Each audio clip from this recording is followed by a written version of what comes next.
Crusader, maraming nagtatanong na nila, since time immemorial daw sa Philippines, may sabi investigation, walang nangyayari daw at the end. In the past, we have this corruption issue na nothing happened eventually. Then we also had Centennial scandal na walang nangyari. And pinaka-latest in the memory of people daw na forest case daw, siya lang ang natilang nakakulong, nobody really nakakulong, nobody really convicted among any of the politicians. Yun ang tanong na, are you optimistic, Mr. Lencoto? Then, are you optimistic with all this scandal now happening? Will this end up like the police again, like Alice Condultis, Centennial, and all the other corruption cases na after a few months of headline investigation, then there will be a new scandal na naman, election of Volcano. What is your view now, Mr. Lencoto, and what are your hopes as a crusader against corruption? Okay. Since time memorial, yung sinasabing corruption, ikabahagi ng institusyon yan. Kahit sino nagsabi niya, alam mo yung prestasyon. Ang yung pag-utak na ginagawa, utak na gagawa ng there will always be space for time.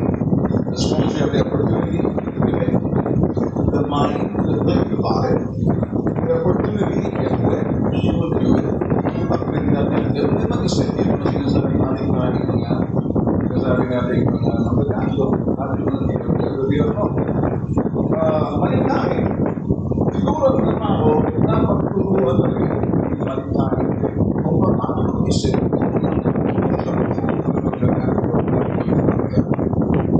the only way for us to understand is to be able to speak the language but do not do exactly what you're saying.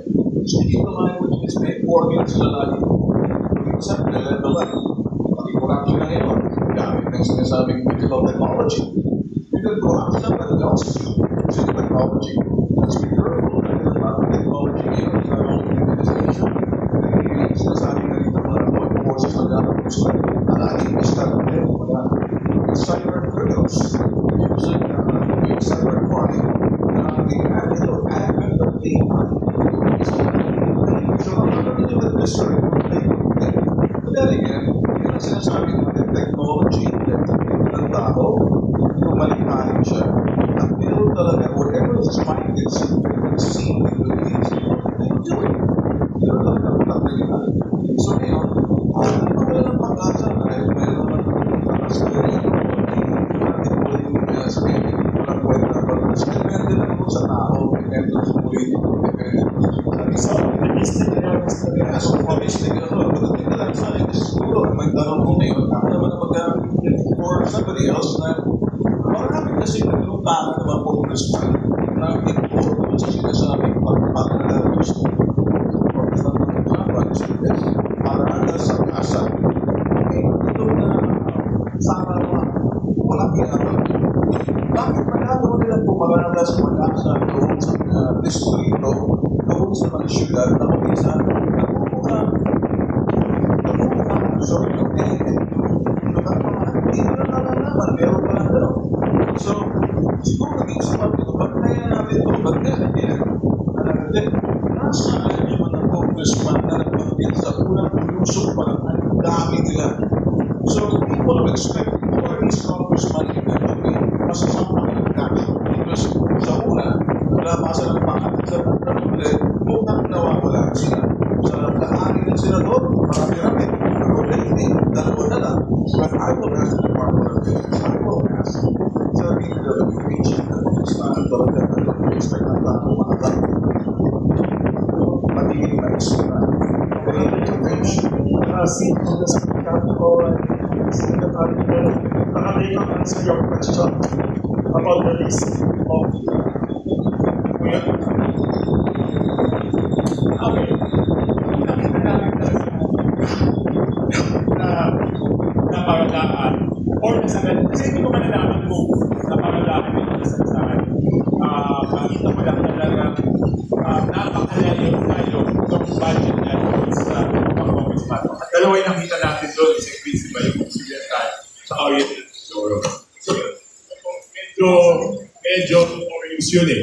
Kaya yun yung sinasabi ni Vince, na nakitaan nila yung Sunwest yun, no? Ng substandard projects doon. No? So, yun na naman. Saldi ko na naman ang nasa-sento noon.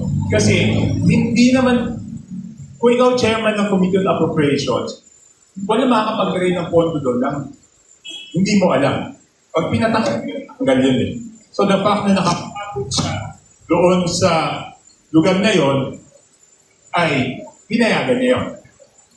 At hindi natin alam kung coincidence lang ba talaga na ang nanalo pa nung bidding, kumpanya niya, yung Sunwest. Tapos, naging substandard pa. Yun yung talaga nakita ko very blatant eh. Kasi dalawa lang yung 20 billion na yun doon sa budget. Alam mo yung magkaroon ka ng budget na 5-6 billion. Kasi ang normal dyan is mga 2.5 eh. So pag umabot ng 20, talagang magugulat ka doon. At yun, nakita na nga natin yung link na bukod sa lumobo yung budget doon sa lugar na yun, ang nakakuha pa Sunwest, tapos substandard pa. Kaya siguro yun yung sinasabi ni Sec Vince na talagang papailan nila ng kaso. Secretary Vince will file more cases. Like I said po, no, definitely. No? In fact, regarding congressmen naman po, no, kung maalala niyo po, nung mga November, nag-refer na po tayo together with ICI at that time ng ilang mga tinatawag nga nilang congressmen contractors. No, mga 8 ata o 10 po yun. Di ba conflict of interest? Opo, hindi po. Marami pong recommend ng charges. Plunder, Yes. conflict of interest, bribery, malversation. Yes. No? So lahat po yan ay nasa ombudsman. No, kasama po dyan. Iba't ibang mga congressman po dyan. Sila Congressman Jojo Ang, sila Congressman Cajola, sila Congressman Wala kayong bodyguard sa Secretary Vince. With all these politicians, nasa listahan na po. Pero okay, wala po, kasama po sa trabaho, wala po tayo magagawa. Pero ang ano lang po is, kailangan lang po talaga, uulitin ko yan yung sinabi ni PG kanina, kung saan yung ebidensya, doon tayo pupunta. No? Doon tayo pupunta. No? Marami namin ba evidence din? Napakadami pong project, napakadaming dokumento, napakadaming ebidensya na kailangan pag-aralan. No? Pero ito nga po, tuloy-tuloy po yan. In fact, alam ko, pati ang ombudsman at ang DOJ, may sarili din silang fact-finding. No? Ng iba pang mga reports. Dahil, halimbawa po, yung mga Diskaya, meron din silang sarili nilang mga minister. No? Yan po, inimbestigahan na rin po yan ng DOJ at ng ombudsman. So, ang importante nga po, tuloy-tuloy, naiintindihan po natin yung kainipan at yung galit. Pero nakikita naman po natin, simula nung December, halos kada linggo, kada 2 weeks, meron pong bagong kasong pinapal sa korte. At nagsabi na rin po si PG kanina, may mga pasunod pang mga iba very soon. So, yun na po, tuloy-tuloy na po tayo. Ito, maiba lang konti for 1 minute. At aming mga flood control problems, sabi ata ni Senator Ping Lacson, 1 trillion pesos pa na pinuhos sa flood control total 3 years. Ito ba yun? 1 trillion pesos daw. Nabasa ko somewhere. Kung ito total po siguro, yung so many years, no? Yes. Posible po yun, ganun kalaki. No, pero ang problema kasi, it's not just yung amount. It's not Where yung it's amount. spent. Kung saan ginamit. For example, At saka kung totoong ginamit, baka hindi. oo, una-una, sa Bulacan, yan ang epicenter dahil dyan pinakamarami talagang ghost project sa Bulacan. Ang dami talaga dyan. No? Ang isa pa namin, isang area na nakita ng maraming ghost project, Davao Occidental. No? Kasama na. And this dates back even previous administration pa yan. No? Kamukha nung sa Davao Occidental na may kaso ngayon si Sara Vizcaya, nakakulong siya ngayon sa Cebu. No? Pero marami ding substandard. Kagaya ng Oriental Mindoro, yung sa Sunwest. Ang problema din, halimbawa dun sa Oriental Mindoro, yung flood control project na yun, sabi ni Governor Glor, unang-una, hindi niya alam na magkakaroon ng project doon. No? Sarili pa ng bayan yun, taga-nawahan si Governor Ponce. Hindi niya alam, nagulat na nga siya, biglang meron nang nag-mobilize, mga kinuha mga permit, at nagsimula na lang. Yun, klarong kaso ng sagasa yun. Diba? Hindi mo alam. Diba? Pero, ang ano doon, sabi nga ni Governor Duterte, hindi parte yung lugar na yun sa kanilang master plan for flood control. So, yun ang masakit dyan.